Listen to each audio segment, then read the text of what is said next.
یہ فیصلہ کرنا ہے کہ ہمیں کس طرح کا پاکستان چاہیے، لیکن میں اپنی یوتھ سے آج کہنا چاہتا ہوں آپ کا مستقبل آپ کے ہاتھ میں ہے۔ میں تو یہ امپورٹڈ گورنمنٹ کو بالکل تسلیم نہیں کروں گا۔ میں نکلوں گا اپنی قوم کے اندر۔ میں تو ہمیشہ میری تو کوئی باپ پولیٹکس میں نہیں تھا، میرا کوئی رشتہ دار یا کوئی میں پولیٹیکل فیملی سے تو تھا نہیں۔ میں نے تو شروع کی عوام کے اندر نکل کے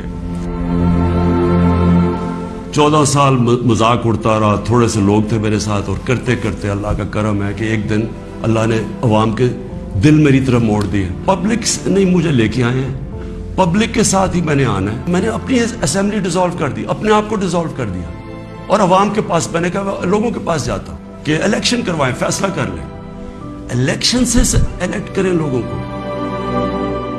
بڑا مجھے رسپیکٹ بھی ملا، پیار ملا۔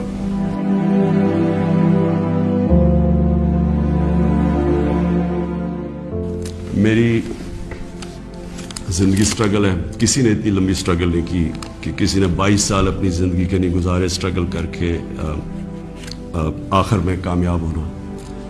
تو میں تو سٹرگل کے اوپر یوزڈ ہوں، میں تو اب ایک سٹرگل کے لیے تیار ہو گیا۔ میں نے تو اب پبلک میں نکلنا ہے اور میں نے سٹرگل کرنی ہے۔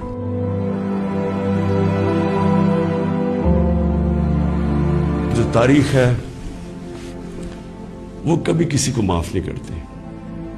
کون کیا رول پلے کر رہا ہے، تاریخ میں ہمیشہ یہ چیزیں سامنے آ جاتی ہیں، لیکن ایک زندہ قوم ہمیشہ اپنے حقوق کے لیے کھڑی ہوتی ہے، اور ہمیشہ آپ کی سب سے بڑی کہ آپ نے یہ غلامی نہیں قبول کرنی۔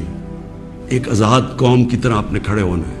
ایاک نعبد و ایاک نستعین، لا الہ الا اللہ، کوئی خدا نہیں اللہ کے سوا۔ یہ نعروں پہ پاکستان بنا تھا، اس کے لیے قربانیاں دی تھی لوگوں نے۔ میں آپ کے ساتھ پوری سٹرگل کروں گا۔ میں کسی صورت تسلیم نہیں کروں گا کہ کسی قسم کی امپورٹڈ گورنمنٹ اس ملک کے اوپر مسلط کی جائے۔